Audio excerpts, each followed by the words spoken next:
날이면 날마다 절기 때마다 하는 말씀 두 가지 말씀이 있는데 역대하 7장 14절 말씀 또 예수님의 이름으로라는 그 예수님의 시험당하는 그 장면에서 영적인 방향, 지향에 대해서 계절마다 이렇게 함께 확인하기를 원하는 부분입니다. 오늘 특별히 다시 나라에 대한 마음도 있고 해서 어떻게 기도해야 될까라는 줄기 때문에 역대하 7장 14절 말 다시 한번 보기를 원합니다. 본문 말씀 잘 아시죠? 함께 읽어보겠습니다. 시작. 내 이름으로 일컫는 내 백성이 그들의 악한 길에서 떠나 스스로 낮추고 기도하여 내 얼굴을 찾으면 내가 하늘에서 듣고 그들의 죄를 사하고 그들의 땅을 고칠지라. 네.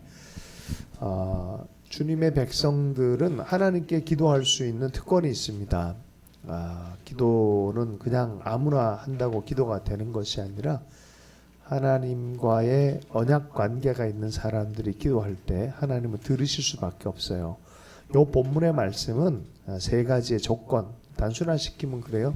세 가지 조건으로 회복되어지면 내가 반드시 그 땅을 고칠 수밖에 없다라는 수동태로 되어 있어요. 너희들이 이러면 내가 그렇게 되어지도록 응답할 수밖에 없다라는 그런 의미를 가지고 있습니다. 그래서 그 첫 번째가 여기서 한국말에서는 그 악한 길을 떠나 낮추고 기도하여 이렇게 되어 있는데 humble yourself가 먼저 나와요. 그래서 영어로 보면 겸손이라는 태도가 아주 중요한 첫 번째 단계의 태도입니다. 그럼 겸손해서 나쁠 거 하나도 없습니다. 겸손하면은 참 많은 걸 볼 수 있는 것 같아요. 야고보서 4장 6절 말씀 그러나 더욱 큰 은혜를 주시나니 그러므로 일렀으되 하나님이 교만한 자를 물리치시고 겸손한 자에게 은혜를 주신다 하였느니라. 이사야서 57장 15절 말씀에 지극히 존귀하며 영원히 거하시며 거룩하다 이름하는 이가 이와 같이 말씀하시되 내가 높고 거룩한 곳에 있으며 또한 통회하고 마음이 겸손한 자와 함께 있나니 이는 겸손한 자의 영을 소생시키고 통회하는 자의 마음을 소생시키려 함이라. 겸손하면은 하나님 앞에 겸손이에요. 그냥 막 굽신굽신한 게 겸손이 아니라 하나님은 인정해드리고 하나님은 하나님이고 하나님 앞에서 내가 누군지를 바른 위치와 바른 자리를 있는 것이 겸손입니다. 이거는 배워야 된다라고 얘기해서 예수님께서 너는 내게 와서 내 마음 나와 함께 배워라. 쉬고 배워라. 내 마음을 배우라 그랬는데 뭐였어요? 내 마음은 겸손하니라고 말했어요. 그래서 겸손을 온유와 겸손은요 예수님께 배워야 될 영역인데 예수님의 삶을 잘 보면 높은 곳에 계시지만 낮은 곳에 오신 겸손한 예수님이란 가장 프라이어리티 그렇죠? 주님의 성품 중에서 스스로도 얘기하시오. 나는 겸손하니라는 표현을 써요. 자기가 자기를 막 자랑하는 것 같죠? 겸손하다고. 그분 정직하신 분이에요. 있는 그대로 하나님 앞에 그렇게 머물 수 있는. 이게 하나님 앞에 겸손은 하나님이 아시는 것 같아요. 연기할 수 없어요. 이거는 그냥 하나님 보시기에 겸손하다는 건 겸손한 거예요. 그게. 근데 하나님 앞에 그 모습으로 있는 것이죠. 어떻게 보면 인생이 자꾸 실패를 많이 해보고 높은 데서 떨어져 보면 겸손할 수밖에 없어요. 하나님 앞에도 그렇고 사람 앞에도 그렇고 그거 결코 나쁜 거 아닙니다. 그거 실패 많이 경험해 본 사람들 도리어 사람들 함부로 대하지 못하게 되어지고 하나님을 두려워할 줄 알고 대해주고 하는 것이 참 은혜예요. 그게 살아보면 살아볼수록 그래요. 높아진 것들은 낮아지고 마치 근데 낮아짐의 목적 때문에 낮아진 게 아니라 하나님의 은혜를 은혜로 발견하기 위해서 낮아지는 거예요. 그러니까 하나님의 하나님을 보기 위해서 낮아지는 거고 내가 은혜로 사는 사람이구나라고 하나님 앞에 가난해지는 것이 은혜예요. 겸손해 이게. 그러니까 하나님 내 걸로 가득 차 있으면 하나님 은혜가 필요 없잖아요. 그러니까 하나님의 은혜를 은혜로 받기 위해서 마음 안에 가난한 마음이 생기는 것, 이 겸손이에요. 여러분 하나님 앞에서 겸손한 축복이 있길 축복합니다. 하나님 그래서 나는 은혜가 늘 필요하고 그 은혜로 삽니다라고 고백하는 것이 참 이 겸손한 사람이에요. 네. 내 능력과 내 힘으로 한다고 생각하면은 점점 자꾸 자기가 높아지거든요. 여러분 이 두세 개의 추구가 성경 안에서는 딱 나와요. 네. 찰스 디킨스는 내가 보기엔 성경에 있는 얘기를 자기 시대에 차용해서 만든 것 같아요. 런던과 파리를 대상으로. 근데 성경에 보아서도 두 도시가 나와요. 어떤 도시가 나오냐면은 한쪽에는 바벨이란 도시가 있고 세상적으로 바벨론. 처음부터 시작해서 요한계시록까지 바벨이란 단어가 계속 나와요. 밥일로부터 시작됐어요. 통과 길어질 수 있어요. 그래서 바벨론으로 시작해서 바벨론으로 갑니다. 이게 여긴 멸망할 거예요. 근데 이 책에는 너무너무 비슷한 책이에요. 우리가 하나님의 자리까지 높아지자라는 거예요. 하나님 없이 내가 하나님 자리까지 높아지자라는 것이 이 바벨론 시스템입니다. 거기에 뭐가 있겠어요? 부, 명예, 돈 뭐 이런 것들이 많이 있죠. 그죠? 내 것이라는 주장이 많이 생기기 시작합니다. 자, 그러면 이거 말고 다른 도시는 뭐예요? 다른 도시 십자가가 있는 예루살렘. 네. 하나님도 도시를 나빠하지 않아요. 도시 문명을 나빠하지 않아요. 어떤 도시냐가 중요해요. 그 자리는 하나님의 임재가 있고 샬롬, 하나님의 평화가 임해 있는 도시 얘기를 하는 거예요. 이 두 도시 사이에 중간은 없어요. 어떻게 지향하고 살 거냐의 문제인데 나는 정말 예루살렘을 지향하고 하나님의 얼굴 구하는 예배하러 올라가는 그 삶을 지향할 거냐 아니면 내가 내 이름을 내기 위해서 바벨탑을 쌓고 결국은 무너질 바벨론을 향하고 있나. 놀라운 사실은 우리 내면 안에 이것이 스윙하고 있다는 거야. 그죠? 네, 있어요. 우리가 다 이 속에 마음속에 이런 게 있습니다. 많은 사람들이 부를 추구하죠. 소유를 추구합니다. 먹을 것을 중요하게 생각하고 돈 버는데 참 애를 많이 써요. 질문 하나. 돈 많이 안 벌고 싶은 사람 손 들어봐요. 네, 다들 다 벌고 싶어 하잖아요. 그러면 돈을 많이 소유할수록 우리가 돈에 대해서 이중성이 좀 있어요. 겉으로 보기에. 돈 많이 벌면 신앙생활 잘할까요? 못할까요? 김성균 목사님 돈 벌려고 하잖아요. 돈 많이 벌면은 신앙에서 멀어진 거 아닌가요? 그렇게 해서 신앙생활 할 수 있겠어요?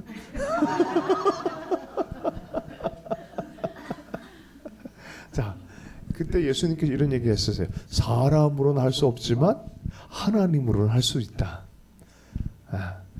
그죠? 하나님의 마음이 가득 채워져서 하나님이 보세요. 돈이 내 것이라고 착각을 해버리면 내 일이죠. 돈을 많이 벌어도 이걸로 내 속을 채울 수 없어. 나는 은혜가 필요해라고 생각하고 이건 하나님의 것이야라고 말한다면은 그죠? 하나님으로는 하실 수 있다는 거예요.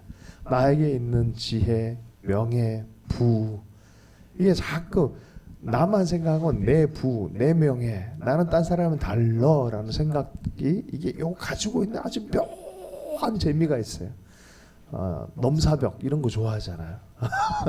난 딴 사람은 달라 차별화시키고 거기서 착각이 시작되죠. 그리고 어떻게 돼요? 마침내 내가 최고.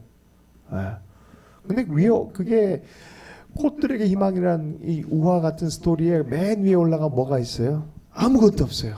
아무것도 없다가 아무리 얘기를 해도 사람들이 안 믿어. 너는 그 위에 올라가 있으니까. 그리고 계속 올라가려면 돼. 올라가서 그러니까 아무것도 없다가 내려오면서 야 아무것도 없어 안 들어. 계속 거기 뭐가 있다 생각하러 올라갑니다.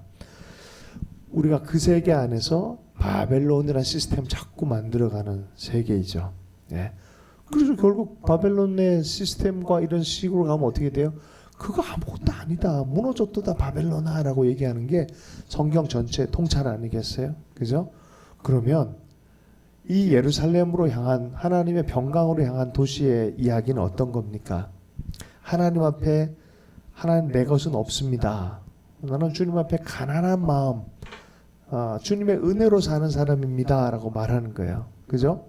그리고 내 상황 자체를 어저께부터 계속 그 얘기를 하는데, 여러분 우열 경쟁 어릴 때부터 습관이 돼서 너 몇 등이야. 우리 때도 그랬어요. 우리는 반에 70명 80명이 공부를 했어요. 그것도 애들이 너무 많이 나와가지고 13반에서 17반까지 갔어요. 이것도 모자라가지고 오전반 오후반으로 나눴어요. 오전에 학교 가고 오후에 학교 가고 가보면 반이 13반 4반이고 한 반에 70명 80명씩 공부를 했어요. 얼마나 많아요. 그러니까 또 거기다 대고 질서를 잡아야 되니까 상벌 시스템이 많았어. 그래서 한 10등 안에 들면 상장을 줬어. 그러면 걔들은 우수 학생 그래서 대접을 받아. 여기 요런 걸 빨간 걸 한 달 내내 차고 다녀. 뭐요? 그런 거 있었어 싱가포르에도? 없었어? 여긴 모르죠. 우리 때는 그런 게 있었어요. 이렇게 얘들은 10등 안에 더 우등생이라는 뜻이에요. 그걸 끌고 다녀. 나는 우열해. 나는 우수한 사람이야. 열한 애들은 어떻게 저거 나는 언제 안 달아보나. 이게 평생 우리한테 계속 경쟁을 해야 된다는 무한의 얘기를 하는 거 아니겠어요? 아니 생겨먹은 대로 하나님이 창조하고 각자의 목적이 있고 하나님 앞에 담백하게 살면 되는데 그렇게 살지를 못해. 한 부부가 결혼을 했는데 한 사람은 의사고 한 사람은 서울대 출신이야. 근데 싸움만 하면은 한마디씩 한다는 거야. 아내가 당신 나보다 학력고사 점수 낮았지 않냐고. 그걸로 싸우는 그걸로 학력고사 10점 낮은 게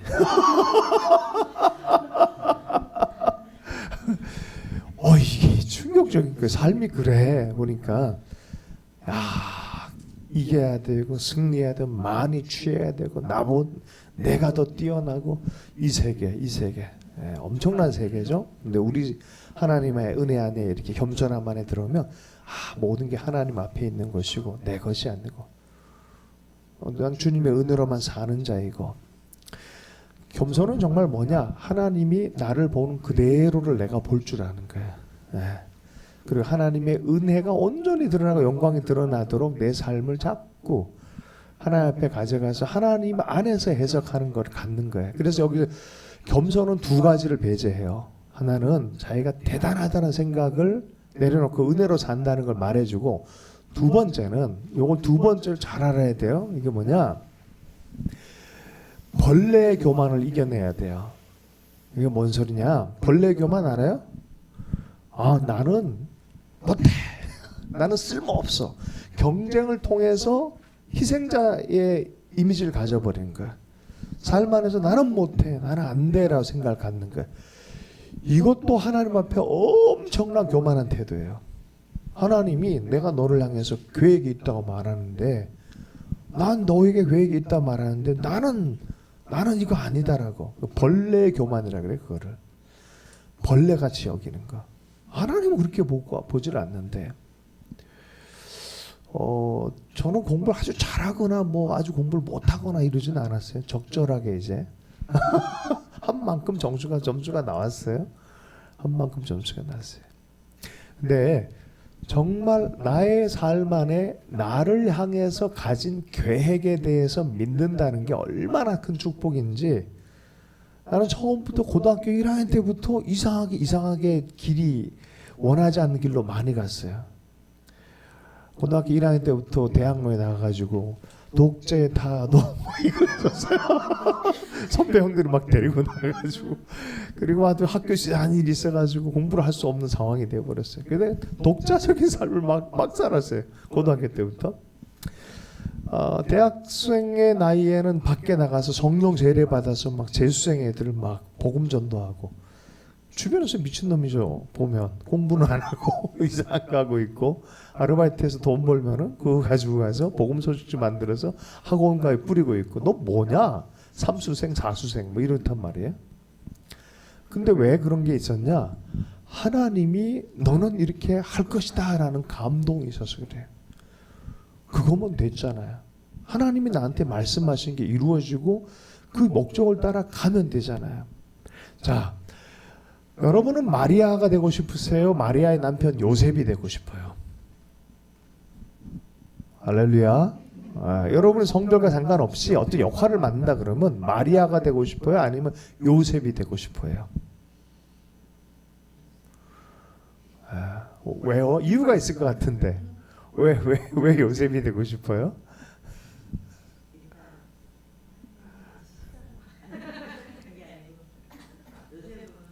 고생을 덜 할 것 같아? 아니 하나님이 그런 말씀을 하는 것에 대한 수긍과 그 순종과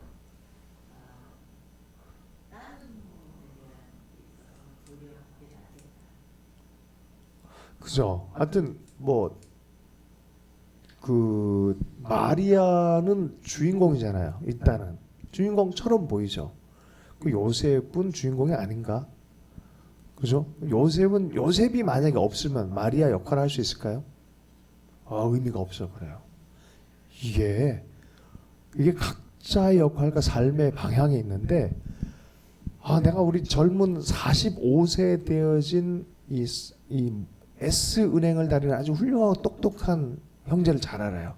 얘랑 비즈니스에 대한 얘기를 하면 항상 주변에 있는 사람들의 사고방식 때문에 너무 괴로워하는 거야. 주변에 있는 애들 너무 재테크를 잘한다는 거야. 저것도 하고 저것도 하고 저것도 하고. 이것 때문에 나는 뭐도 안 되고 뭐도 안 되고 뭐도 안 되고. 남들이 보면은 너무너무 귀한 삶을 살고 있는데 감사의 그 마음이 점점 없어지고 계속 자기를 벌레처럼 생각해. 아니 거기 있는 것만 해도 대단한 건데 자꾸 스스로에 대해 그렇게 생각해. 그러니까 자기 스토리, 요셉은 요셉의 스토리를 발견하는 게 최선이에요. 마리아는 마리아의 스토리를 발견하는 게 최선이에요. 요셉이 마리아가 되려고 하면 얼마나 힘들겠어. 애도 낳아야 되는데. 그죠? 그 각자의 이야기가 있는데 이 얘기를 해줘야 돼. 이 얘기를. 내 삶은 하나님 앞에 내 이야기가 있다는 걸 받아들이는 게 겸손이에요. 다른 사람과 비교하는 게 아니죠. 그죠? 그러니까 내 삶은 내 삶의 이야기가 있을 거란 거예요.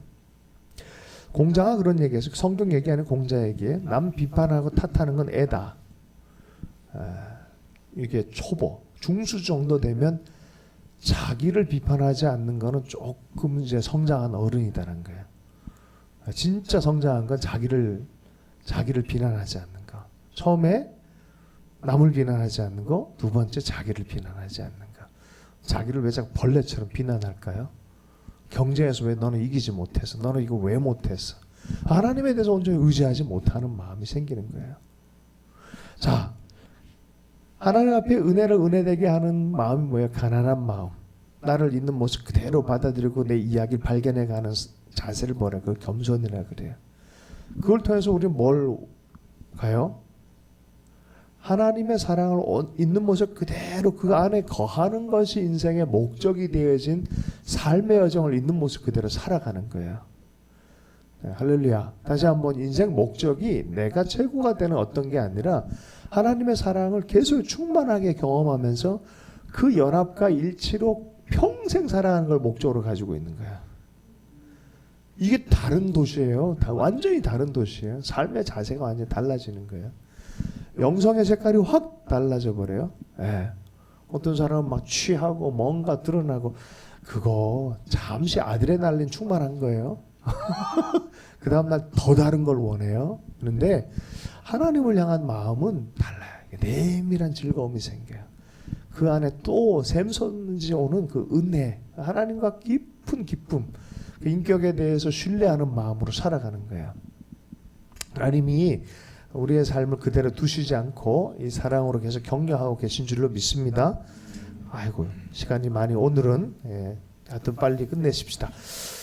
역대하 7장 14절 다시 한번 읽어보겠습니다. 시작. 내 이름으로 일컫는 내 백성이 그들의 악한 길에서 떠나 스스로 낮추고 기도하여 내 얼굴을 찾으면 내가 하늘에서 듣고 그들의 죄를 사하고 그들의 땅을 고칠지라. 고치고 회복되어지는 것 중에 하나님 앞에 겸손한 하나님과 연합하는 마음, 은혜에 대해서 정말 은혜로 삽니다라고 고백하는 마음, 또 있는 모습 그대로 하나님 앞에 인정해드리고 하나님 되심을 인정해드리고 높은 마음, 내 중심에 내 이름, 내 것, 이런 식의 것들. 사실 제자도를 배우면은 맨 처음 배우는 것 제목 중에 하나가 주제권을 배워요. 로드십을 배워요. 로드십 뭐예요? 내 거라고 생각하는 것이 사실 내 게 아니에요. 다 받은 거예요. 여러분 갖고 있는 이 목도리 여러분이 만들었어요? 신발 여러분이 만들었어요? 여러분이 돈 주고 샀다고 그럴 거 아니야 또. 그래서 가만히 생각해보면 사실 누군가가 다 만들어주고 애써주고 그렇게 사는 거예요. 사실 은혜의 품 안에 우리가 태어났고 살아가고 그러고 있는 거예요. 그것이 가득해지는 그 마음이죠. 자, 그리고 두 번째, 악한 길에서 돌아서는 그 하나님과 그 친밀함이 하나 되기 위해서 우리가 가져야 될 태도가 또 뭐냐? 친밀함을 어디서 잃어버렸지? 라고 생각하는 거예요. 내가 하나님을 잃어버렸네. 그 마음과 그 태도와 그 삶의 모습을 잃어버렸네 하면서 그 원래의 자리로 하나님의 거룩함으로 돌아가려는 것이 거룩이에요. 거룩. 그래서 그 악한 길에서 돌이키는 거예요. 그냥 율법적인 어떤 건 내 개념과 내 뜻에 따라서 요게 거룩이다 그게 아니라 하나님과의 관계와 친밀함이 회복되기 위해서 내 삶을 살피며 그 자리로 다시 돌아가는 거예요. 이게 거룩입니다. 여러분 그런 거룩이 우리 삶 안에 실제로 나타나기 원해요. 여러분 죄는 아무것도 아닌 것 같이 보여요. 그러나 죄는 하나님과의 관계와 거룩의 관계를 계속 깬다니까요. 굳이 그거를 진짜 그래요 하면서 해볼 필요 없어요. 굳이 뭐 그거를 해서 그거는요 누군가와 관계에 있어서 뒤틀어진 일을 딱 하면 겉으로는 나이스하게 안녕 그러는데 마음이 딱 깨져버리면은 그냥 알아요. 불편한 게 그냥 안 되니까요. 근데 하나님이 싫어하는 죄가 우리 하나님과 내 사이에 들어와 있다면 이거 알죠. 말 안 해도 도대체 어디서부터 떨어진 거지? 라고 기도할 수밖에 없죠. 다윗이 그랬잖아요. 죄악 가운데 들어갔을 때 이게 성령이 더 이상 감동이 안 돼. 더 이상 감동이 안 돼. 그냥 아이고 감사한 것은 하나님은 통회하고 회복하길 원하고 회개하는 자를 절대로 외면하지 않으신다는 거예요. 여러분 이거에 대해서 믿으셔야 돼요. 하나님은 회개를 받으세요. 요한일서 1장 9절 말씀처럼 정말 고백하고 기도하면 하나님께서 어떤 거든 회복하고 용서하기를 기뻐하시는 아버지가 되신다. 다 알고 계세요. 말하지 않은 솔직히 다 알고 있어요. 그러나 우리가 그것을 인정하고 받아들이고 오픈하고 하나님 앞에 나아갈 때 용서하시는 하나님.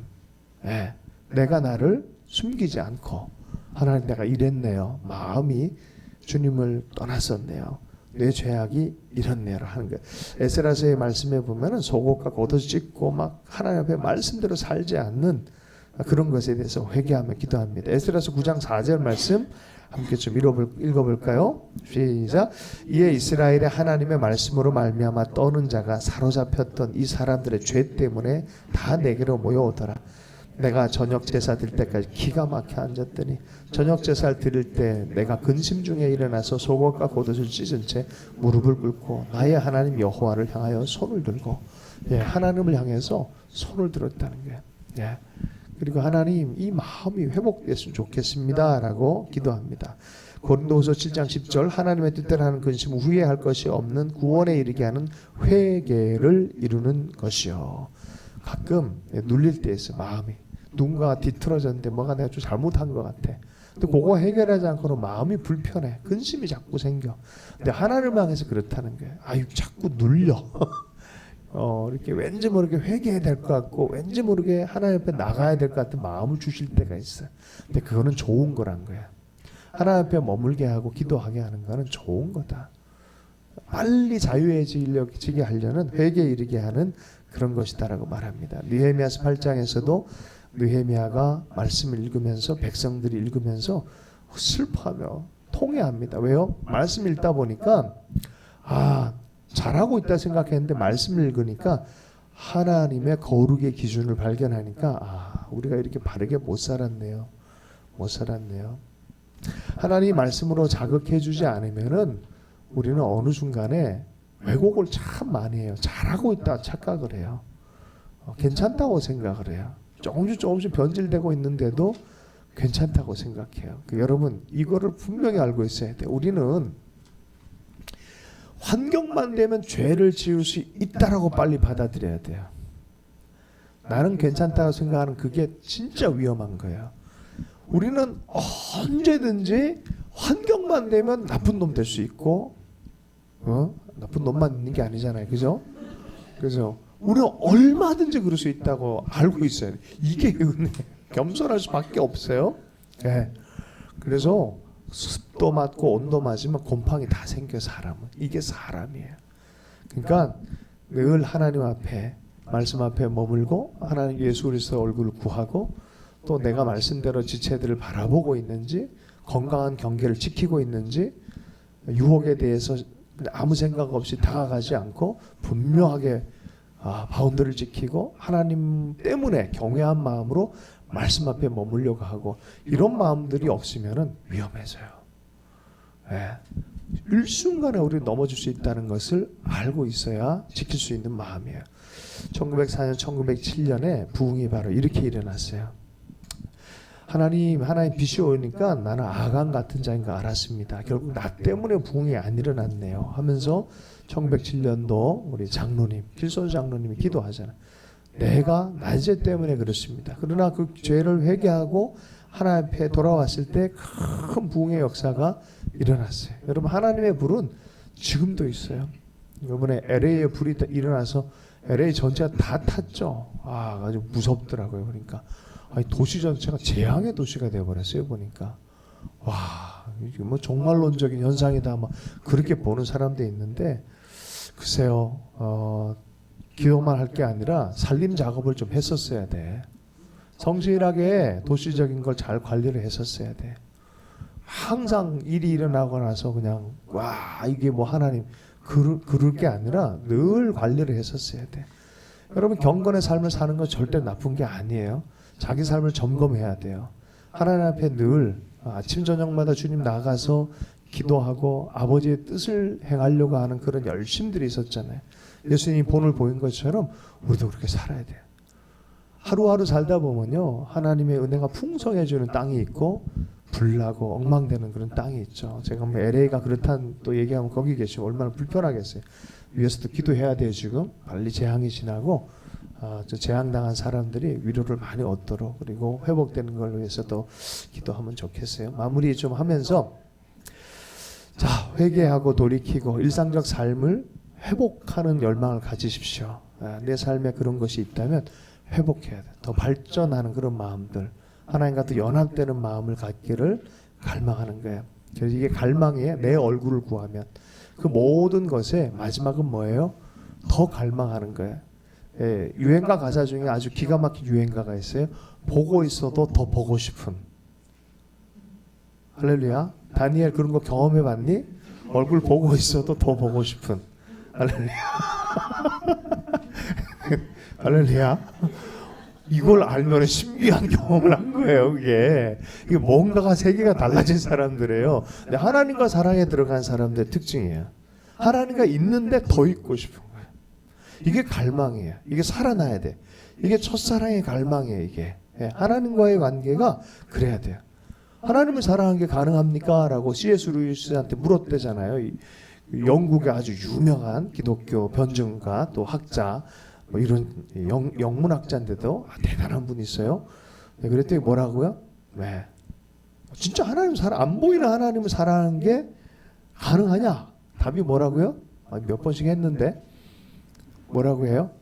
C.S. 루이스가 이렇게 얘기했어요. 사랑하는 사람한테는 쉽다. 보고 싶어 얼굴 보고 있어도 더 보고 싶다는 말이 그게 뭐 어떻게 말이 되냐라고 하지만 사랑하는 사람은 알잖아요. 할렐루야. 그래서 하나님을 사랑하는 게 가능하냐라고 묻는 사람에게 사랑하는 사람한테는 쉽다. 네가 사랑 안 해서 그렇다는 거예요. 네. 하나님을 향한 갈망이 있어요. 부어지는 갈망이 있습니다. 저는 어려울 때마다 합정동에 와서 보면 그 자기 삶을 두고 헌신, 이게 하나님의 뜻이라고 믿어가지고 이 촌구석 정말 어둠의 땅에 100여 년 전에 그 호주에서 캐나다에서 미국에서 제일 좋은 학교와 정말 잘 나갈 수 있는 바벨 시스템에 성공한 사람이 될 수 있는 사람이 가장 낮은 곳에 와서 자기 이야기, 자기 소명의 이야기를 해서 여기 와서 죽은 사람들이 거기 다 있어요. 루비 캔드릭 같은 사람, 27살. 꽃다인 나이에 와요. 후회하지 않았어요. 자기 삶을 그렇게 던지는 걸 후회하지 않았어요. 자기 인생을 산 거예요. 자기 이야기를 산 거예요. 그 안에 자기 확신, 하나님 주신 은혜가 있었어요. 베드로전서 1장 8절 말씀 함께 읽어보겠습니다. 시작. 예수를 너희가 보지 못하였으나 사랑하는도다. 이제도 보지 못하나 믿고 말할 수 없는 영광스러운 즐거움으로 기뻐하나니. 눈에 안 봐도요 더 사랑할 수 있어요. 하나님 눈에 안 보여도 그 사랑의 불꽃이 더 타오를 수 있어요. 예, 이거 진짜 살아있는 신앙인 돼야 되지 않겠어요? 요새 보니까 교회를 다니는 걸 하나님을 사랑하는 걸 착각하는 사람 많아요. 그건 아주 기본이에요. 교회 공동체 오는 거는 주님을 사랑해야 돼. 하나님을 사랑해야 돼요. 신명기 10장 12절 말씀입니다. 함께 읽어보겠습니다. 시작. 이스라엘아, 내 하나님 여호와께서 내게 요구하는 것이 무엇이냐?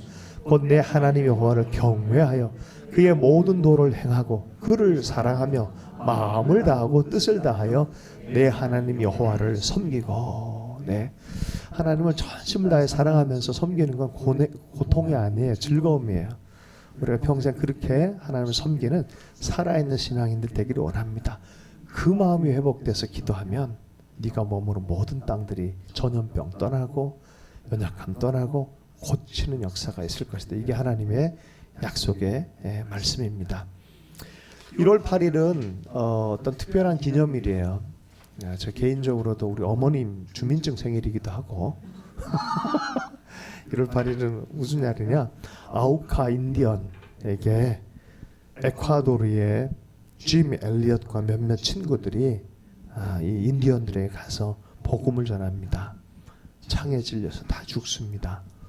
부인되는 자매가 그 사연을 다 체보해서 이것을 또 책으로 만듭니다. 무슨 일이 벌어져요? 그 시대 60년대 젊은이들이 그 얘기를 듣고 아이고 두려워라 그럴 줄 알았는데 한 명, 두 명 손을 들고 내가 가겠습니다. 그 아내가 갑니다. 수백 개 교회가 세워져요. 예. 그리고 우리 세대까지 영향을 미쳐서 선교적인 엄청난 부흥이 일어나게 했어요. 예. 여러분 어떤 인생을 살 것인가? 예. 하나님의 마음을 기쁘게 해드리기 위해서 자기 인생을 살아가야 돼요. 남의 인생 살지 마십시오. 괜히 비교하고 남 눈치 보고 그러지 마세요. 하나님 다 계획이 있으세요. 아멘. 그 이야기 발견하고 달려가면 되는 거예요. 예. 오늘 주신 말씀 붙들고 잠시 기도하도록 하겠습니다. 우리 젊은 세대가 하나님의 꿈, 자기의 꿈 발견해서 겸손하게 친밀함을 살아가는 그런 은혜가 넘치도록 우리 좀 사랑의 회복의 역사도 있을 수 있도록 좀 기도하면 좋겠습니다. 하나님 아버지, 이 역대하 7장 14절의 말씀이 우리 세대에 있기를 원합니다. 교회가 그렇게 주님의 얼굴 구하고 내 삶이 주님의 은혜를 담는 그릇이 되며 주님의 인도하신 대로 우리가 순종하고 더 사모하고 열망을 가지고 나아갈 수 있기를 원합니다. 이곳에 있는 주님의 사람들 한 사람 한 사람이 하나님이 주시는 자기 이야기를 발견하며 성령 충만함으로 살아가게 해주시고 주의 나라를 섬기며 주님을 섬기는 참된 살아있는 신앙인으로 축복해 주시기 원합니다. 그래서 이들이 가는 곳마다 사람들이 살아나며 머무는 땅이 살아나며 시대가 살아나며 나라가 살아나는 역사가 있게 해주십시오. 주의 나라와 영광 위하여 한 사람 한 사람 기름 부어주시고 사용하여 주시옵소서. 예수님 이름으로 축복하며 기도했습니다.